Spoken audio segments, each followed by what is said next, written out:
Right, pencil bait we find in the whitish sand as well. You also get them in the mud. They're definitely found along the mud banks as well. The grunters, steenbras, various fish eat them. It's a very soft bait, so often peckers do give you a bit of a hard time with them.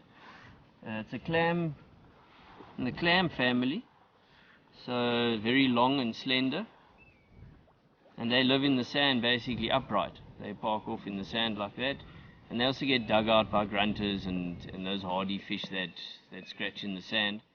The hole basically looks like a keyhole. That's what we look for. And how we get them out is we take a wire, we look for their holes, and you push the wire down, you feel where his hole, what direction his hole's going, and you push the wire through him. And then with a hook at the end of the wire, you actually just tilt it so the hook hooks him basically like that, and then you can pull him out of his hole.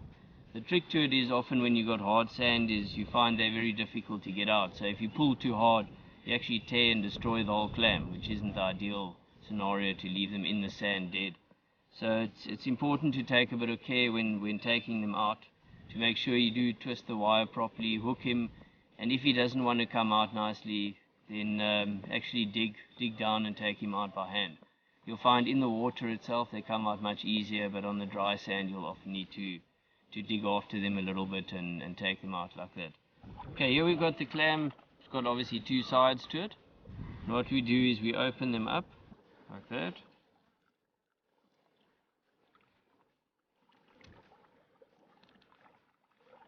Take the top shell off. Then what you'll find is there's sort of two segments. You'll find his guts in the middle, and then you've got a harder bit, and then this is pretty much the toughest area that you have. So it's not the neatest bait that one makes. We just slide our fingers on the side of the shell, so we get it out from both sides. And these are basically the two parts you get. You've got your guts in the middle, you've got a nice hardy piece there and a hardy piece there. Over here, which is in the middle of the shell, is very soft. So we basically hook this through, we thread it through a few times in this back section and leave it as a hanging bait. It's not a very neat bait. We also use about a number 1 fusion circle look for that, and because it's offset, it's nice and easy to thread through. So we can take it on the top part, push the hook through, and with the circle hook you don't want to push it through too many times, because then you've got too much meat on the hook that can actually prevent the fish from getting hooked up. I'll just take the bottom end and I push it through like that. Yeah, this is now the pencil bait. It's hooked up. It's a very good grunter bait. Not always the easiest to get hold of, but a very effective bait.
Right, well, things quietened down a little bit on the bloodworm, so I decided to put a pencil bait on, and I mean, it must have been sitting for about not even 10 minutes, and I've been picked up by a nice little grunter.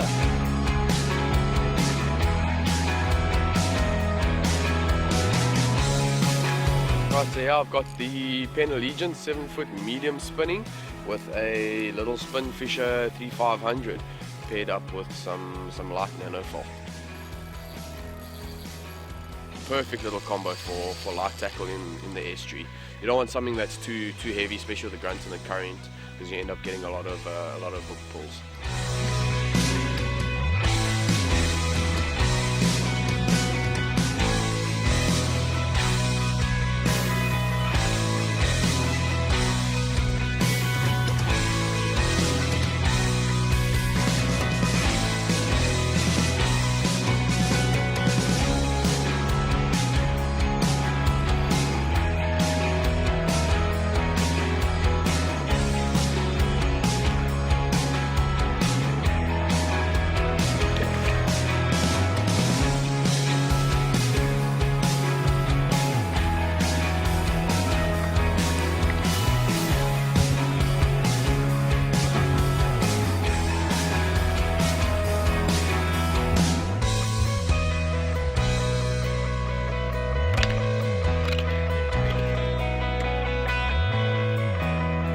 On 0-0, this is Dex's, possibly his PB.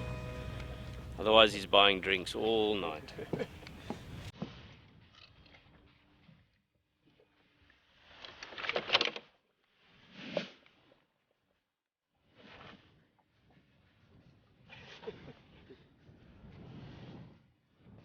Four kilos on the dot. That's it. New PV. Lekker Dex. That man.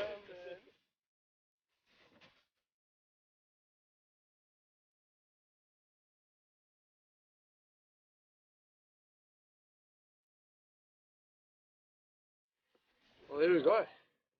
Nice, a nice grunt on a pencil bait.